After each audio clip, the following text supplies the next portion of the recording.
Okay, we're talking about chemical reactions, and in this screencast we're going to talk about how we can use a simple chemical reaction to learn all about atoms, molecules, moles, grams, and to come up with experimental procedures, which you could simply call a chemical recipe.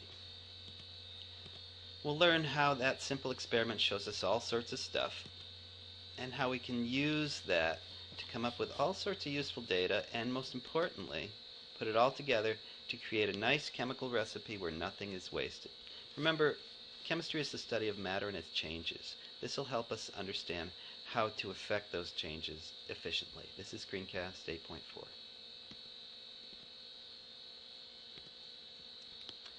Atoms, molecules, moles, grams, and chemical recipes. Sounds like a lot, but let's start with a simple experiment.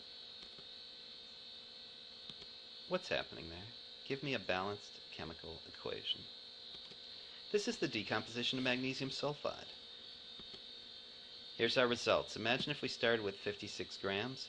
We didn't end up with 28 grams of each. We wouldn't. The inescapable conclusion from this very simple experiment is that sulfur atoms must be 25% heavier than magnesium atoms. I'm assuming that you're buying into Democritus's idea that the universe as we know it is made out of atoms. This shows us they're not all the same size. Another experiment. Mole of magnesium over here, mole of sulfur over here, and let's do this. Give me a balanced chemical equation. That's right, this is not decomposition, it's synthesis. Magnesium plus sulfur makes magnesium sulfide. On a one-atom scale, let's think about what's happening. The answer might surprise you. One atom of magnesium combined with one atom of sulfur. Did it make two of anything? No. Just like one shoe plus one shoe makes one pair of shoes, these two combine to make one molecule of magnesium sulfide. It's not additive.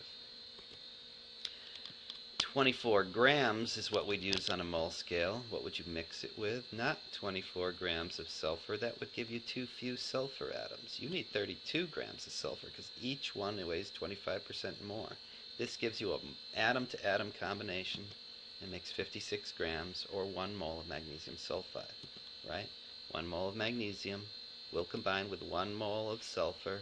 Doesn't make 2 of anything. It makes 1 mole of that combined molecule. Let's think about how much we are mixing in terms of atoms when we do it on a 1 mole scale. It's at Avogadro's number. That's how many a mole is. 6 times 10 to the 23rd atoms of magnesium combined with 6 times 10 to the 23rd atoms of sulfur to make, that's right, 6 times 10 to the 23rd molecules of magnesium sulfide. And the most important thing is we now have enough information for really any chemical reaction when you use molar masses to come up with nice, sweet recipes that don't waste anything.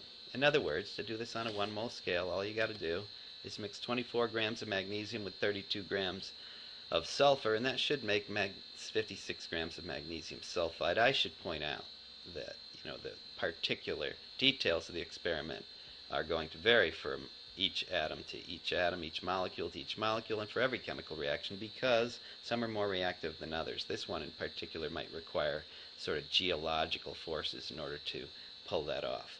In any event, this is Atoms, Molecules, Moles, Grams, and Chemical Recipes, Screencast 8.4.